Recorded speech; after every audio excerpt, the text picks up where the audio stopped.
यदि आप semi super senior citizen यानी 70 प्लस हैं या होने वाले हैं, तो हमारी ढेर सारी बधाइयाँ और शुभकामनाएं स्वीकार करें, क्योंकि आपके साथ वाले बहुत लोग टपक गए होंगे।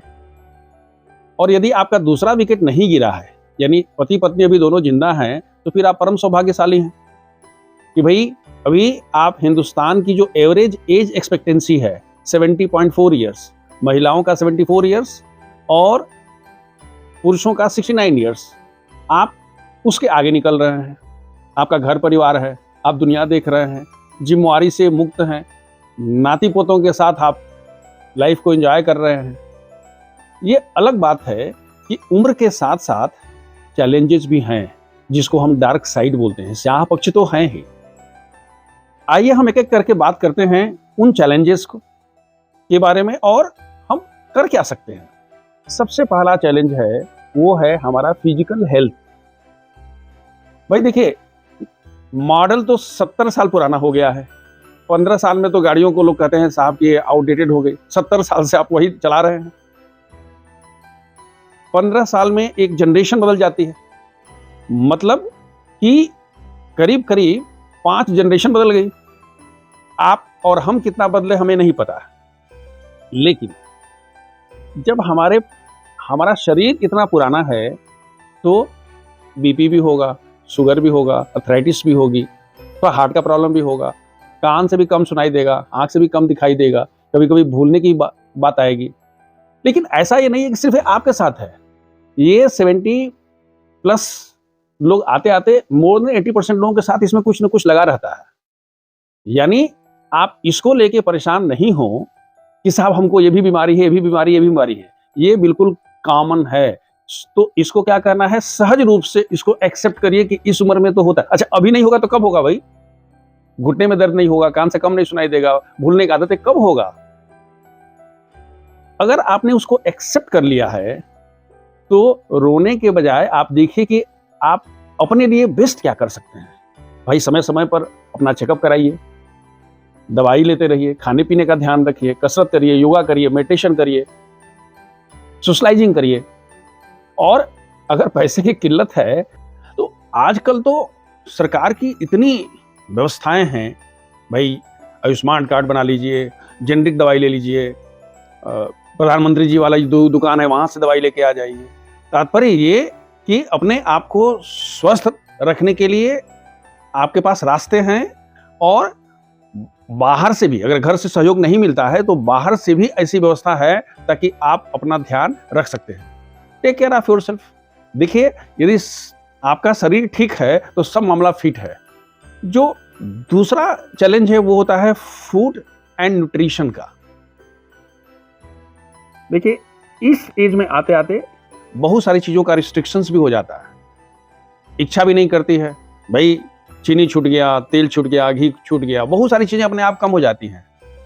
यानी आपका जो फूड वाला है वो रिस्ट्रिक्टेड है, लेकिन न्यूट्रिशन का ध्यान तो रखना पड़ेगा। और अगर आपको अपने न्यूट्रिशन का ध्यान रखना है तो हो सकता है कि जो घर का फॉर्मेट है उसमें कभी कभी आपको ऑड लगता होगा। जैसे आपको 6:30 बजे चाय की तलब होती है, बच्चे रात को 12 बजे 1 बजे तक काम करते हैं, भैया तो खुद बना लीजिए, और नहीं तो कहीं टहलते हुए बाहर जाइए, उधर से चाय पी के आ जाइएगा। मैंने तो कुछ ऐसे लोगों को देखा है जो पूरे घर में रहते हुए अपने कमरे में उन्होंने छोटा सा एक फ्रिज रख लिया है, कुछ डिब्बे में सामान रख लिया है, उसमें कुछ फ्रूट्स रखते हैं। यानी खाना जरूर खा लेते हैं, लेकिन जब उनको इच्छा होती है अपने हिसाब से खाते रहते हैं, करते रहते हैं। हाँ, अगर आपको कोई और चैलेंज नहीं है तो, और कोई किसी को परेशानी नहीं हो, ऐसा नहीं कि घर में आपने कर दिया और ये क्लेश की जड़ हो गई, वो आपको देखना पड़ेगा कि हम अपने लिए क्या व्यवस्था कर सकते हैं, कैसे कर सकते हैं, लेकिन अपना ध्यान तो आपको ही रखना पड़ेगा। तीसरा होता है इमोशनल सेटबैक। देखिए, रिटायर हुए या 60 पार के हुए 10 साल हो गया, इसलिए अब आपको ये उम्मीद करना कि हमसे ये नहीं पूछा गया, ये कैसे हो गया, वहां क्या हो गया। आपके पास अनुभव है, आप घर में बड़े हैं, इसका ये मतलब नहीं है कि आप घर के हर मामले में अपनी टांग अड़ाएं और लोगों के पर्सनल डोमेन में ना घुसेड़े। आपको हर चीज में एडवाइस देने की जरूरत नहीं है। Don't become an advisor, be consultant. अगर कोई पूछता है तो बता देंगे, नहीं पूछता है तो उसकी मर्जी। देखिए, आपने अपनी लड़ाई लड़ लिया है, आपकी जिम्मेवारियां खत्म हो गई हैं। आपके जो बच्चे हैं उनकी भी उम्र 45-50 साल हो गई है। अब वो बच्चे नहीं रह गए हैं, उनको अभी अपनी जिंदगी की लड़ाई लड़नी है, प्लान करना है, एस्पिरेशंस को फॉलो करना है, अपने उनके ड्रीम को फॉलो करना है।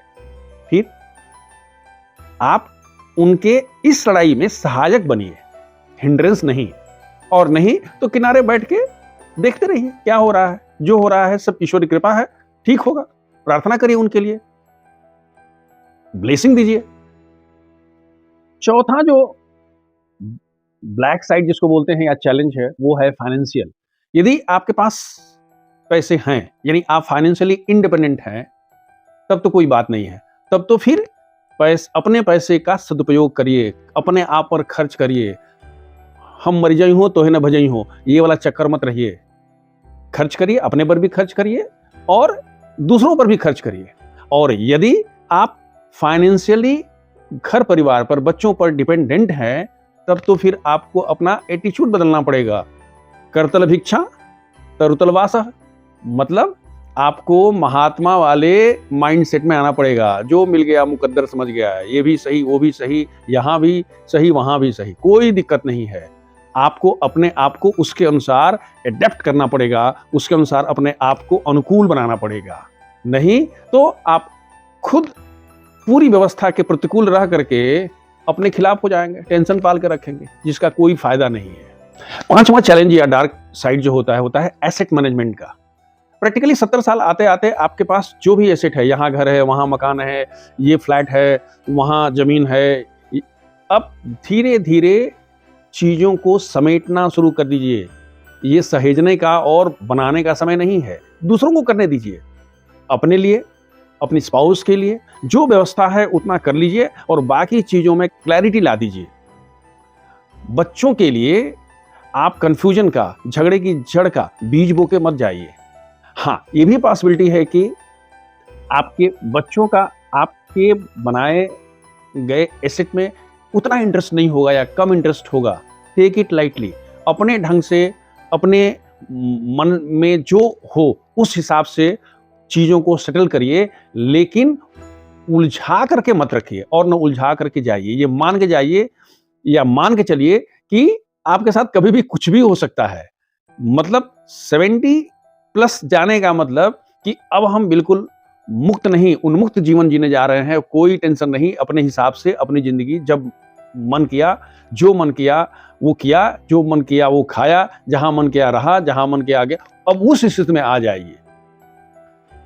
और last challenge is being active and productive. Practically होता यह है कि इस एज में आते आते हम एक दूसरे जो दैनिक जीवन होता है उसके अनुसार ढल जाते हैं, आलसी हो जाएंगे, यहाँ होता है ऐसा नहीं होगा। धीरे धीरे आप जितने बड़े तोप थे उस तोप की बारूद को खाली करिए। अब मिसाइल का जमाना आ गया है, अब आप नहीं चलेंगे। अपने आप को एक्टिव रखिए और प्रोडक्टिव रखिए। आप अगर घर में, परिवार में, समाज में, देश में कुछ भी कंट्रीब्यूट कर सकते हैं, करिए। बी एक्टिव, लेकिन कम बोलिए, कम सुनिए, कम बुरा मानिए, कम एक्सपेक्ट करिए।